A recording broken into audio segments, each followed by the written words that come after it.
dia, bom dia, bom dia a todos. Glória, 11 horas e 5 minutos, dia 7 de março de 2026. Um dia bonito que o Senhor nos concede. As suas misericórdias se renovaram em nossas vidas na manhã desse dia. Estamos vivos, oh glória, que maravilha. Nós somos conhecidos como o povo da terra dos viventes. Então a gente precisa exalar a vida. Servimos a um Deus vivo. Servimos a um Deus de prodígios e maravilhas que nos trazem a vida. Então celebre a vida nesse dia de hoje. Hoje é um sábado. Estou aqui novamente no Parque de Realengo. Hoje eu acordei um pouquinho, não gosto dessa palavra não, a Duda, minha filha, outro dia eu falei para ela que eu tava com preguiça. Ela, preguiça, pai? Mas como eu tenho uma proposta de ser autêntico, como eu tenho uma proposta de não te enganar, que eu sou de carne e osso, acordei um pouquinho preguiçoso hoje. E eu tinha em mente ir pra praia. Queria ir pra praia hoje. Mas não fui. E aí vim dar minha caminhada, já quase 11 horas. E eu tenho hoje para te falar um assunto que você pode estar pensando, o irmão desviou. É possível mesmo. Eu lendo o livro de Ezequiel hoje eu li os 12 capítulos do livro de Ezequiel. E Ezequiel é um livro que todo filho de Deus precisa ler. Ezequiel é um livro que todos os seres viventes precisam ler. Lendo Ezequiel hoje, e Ezequiel vem na sequência de Jeremias, ali Jeremias desses dias aí atrás. Lendo o livro de Ezequiel hoje sobre assuntos que são abordados. Jerusalém, Judá, os reinos que fizeram os filhos de Deus cativos. A seriedade do assunto que é tocado ali. E eu faço sempre indagação a Deus. Indagações, no caso, né? Eu faço muita pergunta para Deus. E falo para você que a maioria das perguntas que eu faço, Ele não responde. E o silêncio de Deus é doído. O silêncio de Deus dá a sensação que Ele não está nos ouvindo, que a gente não é filho amado. O silêncio de Deus, ele produz em nós uma certa insatisfação, porque a gente não conhece o Deus onisciente. O silêncio de Deus não significa que ele não esteja ouvindo, pensando, e na hora certa ele não dá as respostas, né? Então, se você está no silêncio de Deus, fique atento que em algum momento ele há de falar contigo. E hoje de manhã, na minha devocional, lendo a palavra de Deus em Ezequiel, a verdade que está ali, a seriedade que está ali, a contundência que está ali, eu fiz essa pergunta para Deus, né? Deus, a tua palavra não é suficiente? E eu me assustei, porque Deus falara comigo em visão, só a minha palavra não é suficiente. Aí eu parei de ler, me inquietei, botei o tênis e vim caminhar. Porque eu caminhando eu raciocino, caminhando eu penso. Não sei se o oxigênio vai para o cérebro, para as células nervosas, e aí acho que alguma coisa esclarece. E eu quero trazer para ti na manhã desse dia, que já não é manhã, né? Já é quase hora do almoço. Quero trazer para ti um pensamento meu sobre só a palavra não é suficiente. quero que você, que vai ver essa minha fala, pense aí, a palavra, só a palavra para mim, só a palavra de Deus para mim é o suficiente. Pensa aí um pouquinho. É possível você estar falando, não, é suficiente sim, Cristiano. Claro que é. Que negócio é esse? Desviou, irmão? É possível. Mas eu vou narrar para vocês algumas coisinhas que, caminhando aqui, o Senhor me trouxe à memória, para mostrar para você na prática, e para mim também, né, que só a palavra de Deus não é o suficiente. Antes, eu preciso te dar um spoiler do que é a palavra de Deus, né? A palavra de Deus, eu poderia ficar uma live de 24 horas falando o que é a palavra de Deus e não seria suficiente. Mas pensa você, o que é a palavra de Deus? Pensa você lá no livro de Gênesis, quando Deus fala, haja. Eu não sei se você vai conseguir ver o sol aqui, ó. Não sei se você vai conseguir ver o sol. Mas tem um sol brilhando sobre as nossas cabeças. E esse sol brilha há mais ou menos 5.800 anos, que esse é o tempo de vida da Terra. Então, há 5.800 anos atrás, Deus falou, haja luminares. E fez Deus os dois grandes luminares, o maior para clarear o dia, né? E o menor, que é a lua, para a contagem dos tempos. Você consegue raciocinar, tentar entender como é que numa palavra, um haja, e esse haja lá no hebraico é o verbo bara, né? E o verbo bara, ele é exclusivo de Deus, porque o bara, ele traz à existência aquilo que não existe. Então só Deus tem a capacidade de criar. Aí Deus falou, ó, haja sol. Você tem noção do que é isso? E nós, como filhos de Deus, nós carregamos conosco essa autoridade e esse poder de Deus através do Espírito Santo. Não é que eu vou falar, haja sol, você vai falar e vai criar outro sol. Mas você está entendendo essa minha fala? Existe delegado para mim, para você, outorgado para mim e para você, poderes celestiais através do Espírito Santo de Deus. E sobre esses poderes que Deus tem nos dado, um deles está diretamente ligado à palavra. A palavra que você lança, a palavra que eu lanço, ela tem um peso na terra, no plano natural, e a palavra que eu lanço, a palavra que você lança, ela tem um peso e uma consequência no mundo espiritual.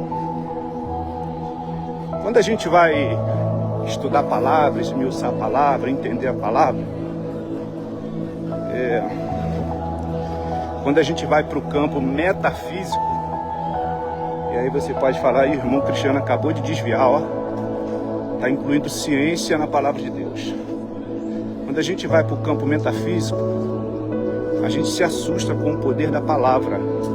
Eu já não estou nem mais falando da palavra de Deus, a palavra que eu e você lançamos. Por isso que de nossas bocas precisam sair palavras que abençoam, e não palavras de maldição.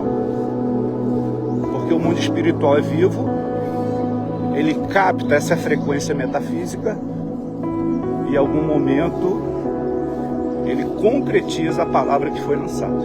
Então, a palavra, de uma maneira geral, e agora eu vou voltar para a palavra de Deus, a palavra de uma maneira geral ela tem um peso. A palavra de uma maneira geral, ela exerce uma função, ela conclui um ato que se torna num fato. E aí eu vou voltar agora para a palavra de Deus, né? Que eu perguntei para Deus, Deus, a tua palavra não é suficiente? Aí Deus fala comigo, não. Só a palavra não é o suficiente. Mas assim, a palavra é o poder, é o primeiro poder de Deus manifestado na criação. E como é que ela não é o suficiente? Eu preciso trazer à memória algumas coisas. E Deus nessa manhã de hoje, Deus me trouxe aqui Samaria. Samaria a gente sabe que é um território lá na região da Judéia, Galileia. E Samaria, ela foi... Deus levantou Saul como rei, depois de Saul levantou Davi, depois de Davi levantou Salomão, e depois de Salomão os filhos de Deus, as 12 tribos, se dividiram, não teve entendimento, e foi formado o reino do sul e o reino do norte. O reino do sul ficou só Judá, que a sua sede foi Jerusalém, e o reino do norte, as outras 11 tribos, a sua sede foi em Samaria. E a história foi seguindo, e mais na frente, eu não lembro qual rei, um dos reis de Babilônia, levou Samaria cativo. E o que é que o rei de Babilônia fez? Ele povoou Babilônia com povos idólatras, com povos que não declaravam ao Deus dos céus, ao Deus do Bara, e misturou no meio daquele povo. E aquela máxima que diz que nós somos produto do meio, se nós não estivermos atentos, convictos, realmente nós somos produto do meio. E Samaria, que era o reino do norte, foi ficando um povo místico em idolatria e adoração. E o desdobrar disso é que nós não percebemos o quanto nós nos envolvemos com a terra idólatra. Nós não percebemos o quanto nós nos envolvemos com a terra que não professa ao Deus Criador dos céus e da terra como nosso único Deus. E aí, desse desdobramento, desse pensamento hoje de manhã, nós, na nossa geração, eu e você, nós somos esse povo que somos enxertados com povos. Nós somos uma grande Samaria, aonde existe o Deus Criador dos céus e da terra, que é adorado, mas que existem outros deuses que são idolatrados. E aí o dia a dia, né, nós somos instruídos desde criança, as escolas, a terra, o mundo, e a gente acha que tudo é normal, a gente acha que tudo não passa de falácia, a gente acha que tudo não tem consequência, mas tudo tem consequência, porque eu estou falando sobre a palavra. Tudo tem uma consequência.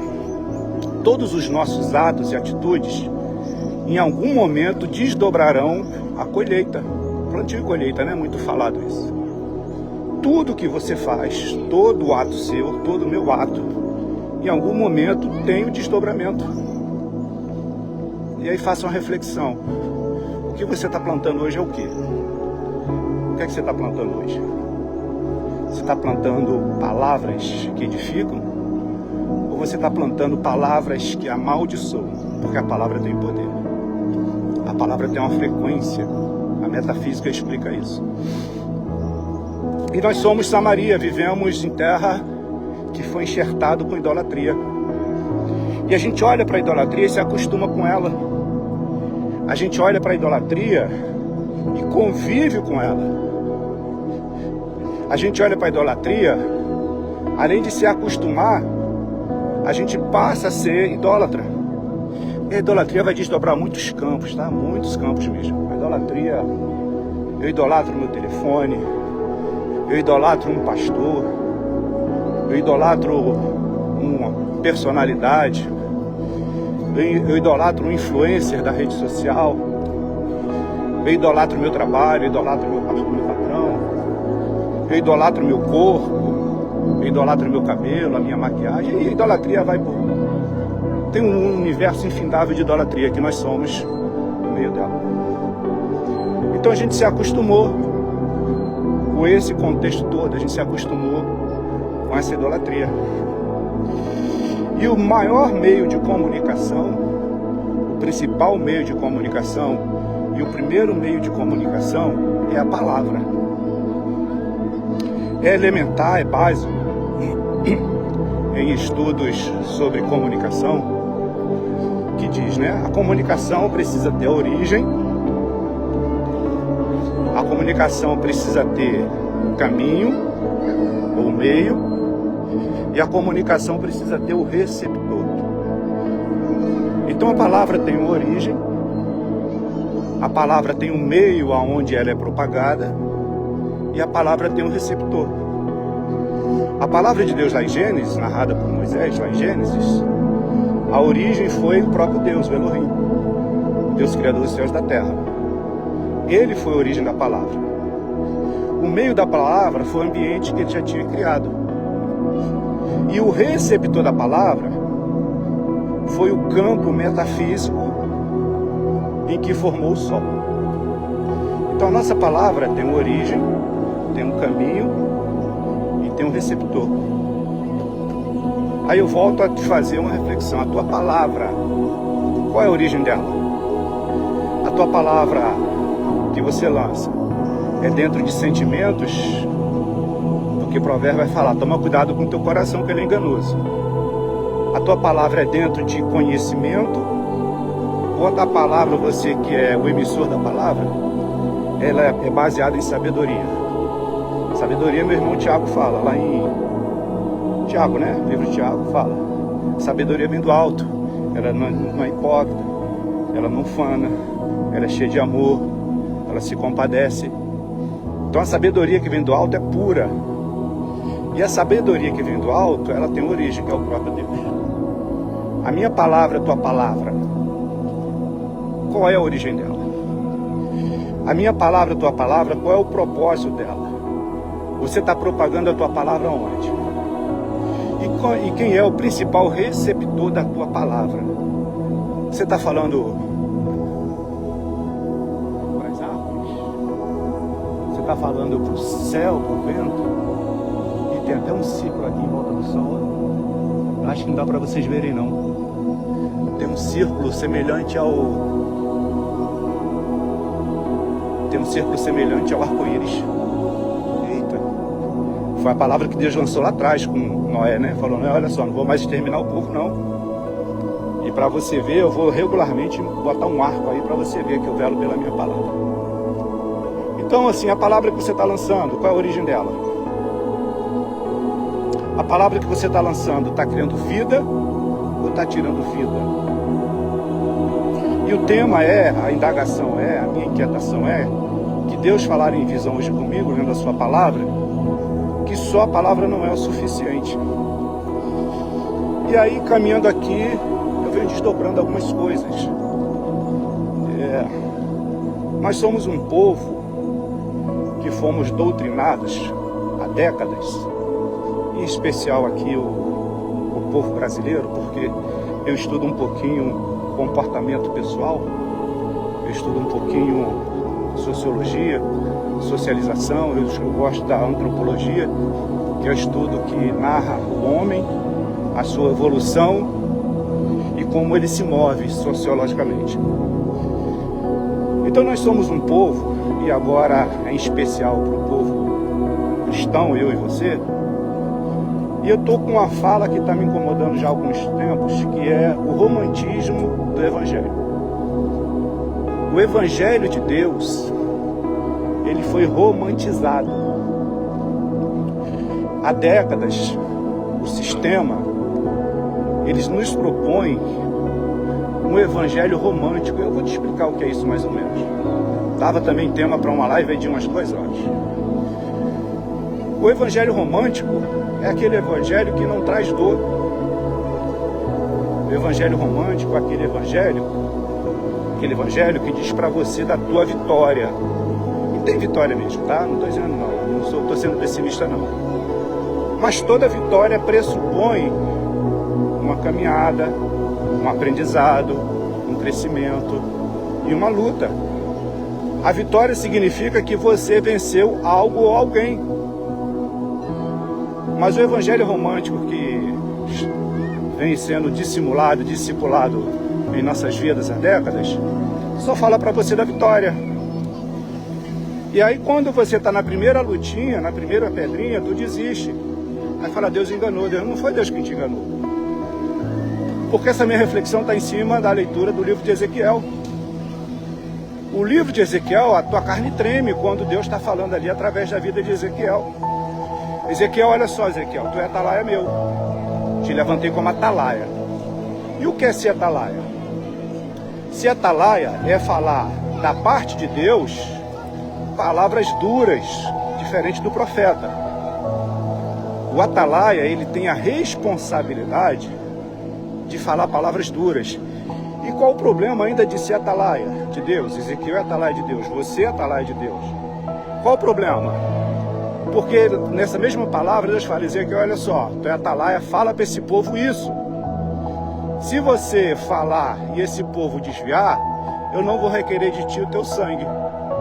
Então veja como é o poder da palavra. Veja como Deus se manifesta na sua palavra. Ezequiel, se tu falar e ele se converter, maravilha. Agora, se você não falar e ele se desviar, eu vou requerer teu sangue. Então, cabe a nós, cristãos, filhos de Deus, pronunciarmos a palavra. Mas Deus falou para mim que só a palavra não é suficiente. Eu tô com esse negócio. Aí eu falei, Senhor, mas por que não é suficiente? Aí primeiro Deus falou, a gente vive na terra idólatra, a gente não tem discernimento, a gente não entende. E aí quando Deus fala através de um profeta menor, o meu povo ofereceu porque lhe faltou conhecimento. O conhecimento vem da sabedoria, que é a palavra de Deus. Então o texto, trazendo agora para um texto o evangelho verdadeiro, não o evangelho romântico, perceba que o texto está já no passado. Meu povo pereceu, porque Deus conhece o futuro. Meu povo pereceu porque lhe faltou conhecimento. Nós somos uma geração que vivemos nas igrejas, mas nós somos uma geração que na prática nós perecemos. Somos uma geração de alma doente, somos uma geração cativa de um sistema, e somos uma geração que buscamos o bem-estar do evangelho romântico, do evangelho sem dor. Você quer saber qual é a essência do evangelho? Você precisa lá em Mateus, lá no seu final do evangelho, você precisa lá em Marcos, no final do evangelho, você precisa lá em Lucas, no final do evangelho, você precisa lá em João, no final do evangelho. Tinha um madeiro. A essência do evangelho é essa. Tinha um madeiro.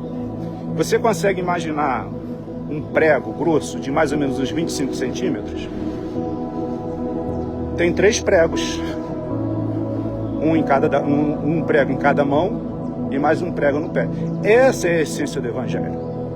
O evangelho verdadeiro é a gente entender que alguém santo, alguém que não tinha pecado, pegou o meu pecado com cravos e ainda tinha uma coroa de espinhos. Então o evangelho verdadeiro é esse.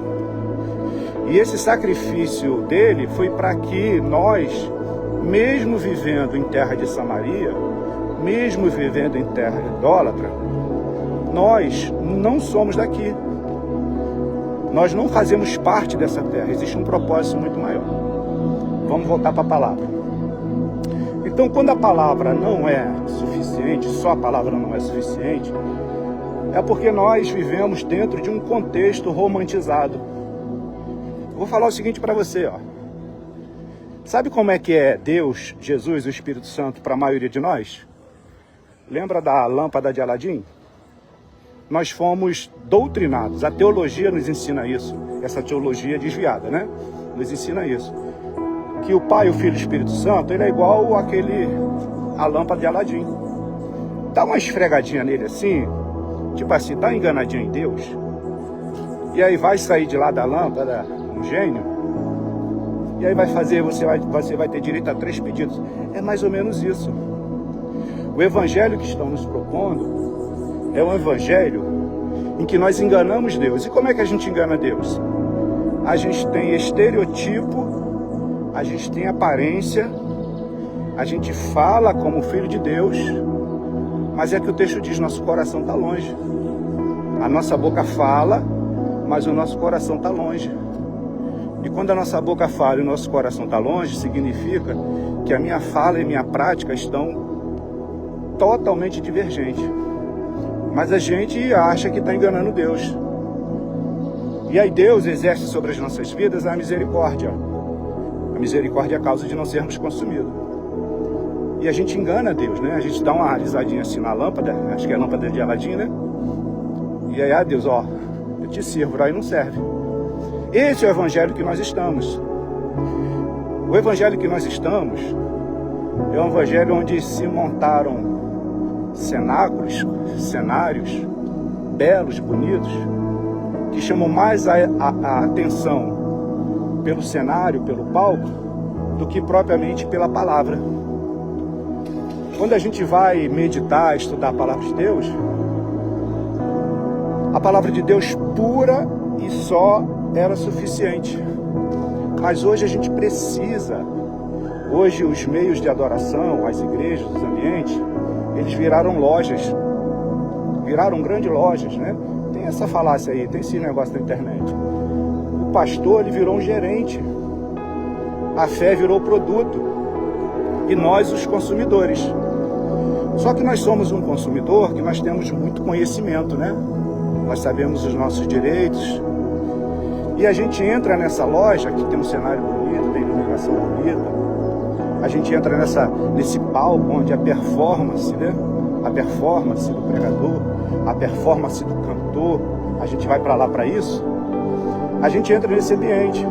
Se o ambiente agradou, maravilha, a gente permanece. A gente está acomodado, a gente não é confrontado, a gente é acomodado. Aí a gente fica. Aí se tem algum detalhe que esse ambiente incomoda, a gente muda de loja. Nós somos assim, a gente é essa geração. A gente muda de loja. A gente muda de igreja.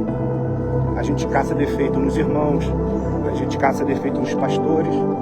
Mas nós somos incapazes de olhar para dentro de nós e falar, o erro é meu. Então, nesse evangelho que nós vivemos, o evangelho, o pseudo-evangelho, o evangelho romantizado, a palavra, ela não é o centro. A palavra não é a coluna. Por isso que Deus falou comigo, ó, só a palavra não é o suficiente. Só a palavra não é só o suficiente o quê? Para chamar a atenção de uma geração que não conhece a palavra. Aí é necessário armar palcos, danças, balés, teatros, para chamar a atenção. Deus assim, amansou meu coração quando me esclareceu isso. Que só a palavra não é suficiente. E aí Deus me traz aqui para mim, para você na noite desse dia, o que ele falou para Josué. Josué, olha só, meu filho, tá cheio de medo aí, né? Vai ter uma pregação da nossa irmã Fernanda na nossa igreja, para ela receber uma oportunidade, e ela estava cheia de medo, mas ela disse, eu vou com medo mesmo. Então vai com medo mesmo. Deus falou para Josué, Josué, eu sei que tu tá cheio de medo, eu sei que tu tá preso lá em Moisés, ó, deixa Moisés para lá, Moisés morreu. Moisés cumpriu o ministério dele. Deixa Moisés, agora é contigo. Deus está lançando uma palavra na manhã desse dia, que já não é mais manhã, para você que está ouvindo e vendo essa minha fala. Deus tem um negócio contigo. Deus está lançando uma palavra na tua vida nesse dia de hoje, 7 de março de 2026. Deus está lançando, é contigo. Para de olhar para o que já morreu, para o que abateu tua alma, porque Deus tem um negócio contigo. Deus é Deus vivo, você está vivo, Deus tem um negócio contigo. Aí Deus falou para Josué, ó, medita no livro da lei dia e noite, para que tu seja bem sucedido. Quando nós meditamos no livro da lei, quando nós meditamos na palavra, todos os campos de nossa vida pressupõem serem bem sucedidos. Então nós somos uma geração que não temos a palavra por prioridade. Não, que a palavra é o suficiente. Só a palavra é o suficiente. Jesus falou, nem só de pão viverá o homem, mas de toda a palavra que sai da boca de Deus. A palavra é suficiente. Aí você me pergunta assim, irmão Cristiano, você narrou Samaria, vivo no Evangelho, é um Evangelho que me engana, vivo numa terra idólatra, é verdade mesmo.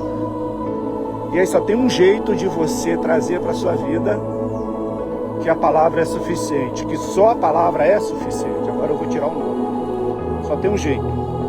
É você se determinando. O Evangelho não é só para quem quer. O Evangelho é para quem quer, para quem se determina e para quem persevera.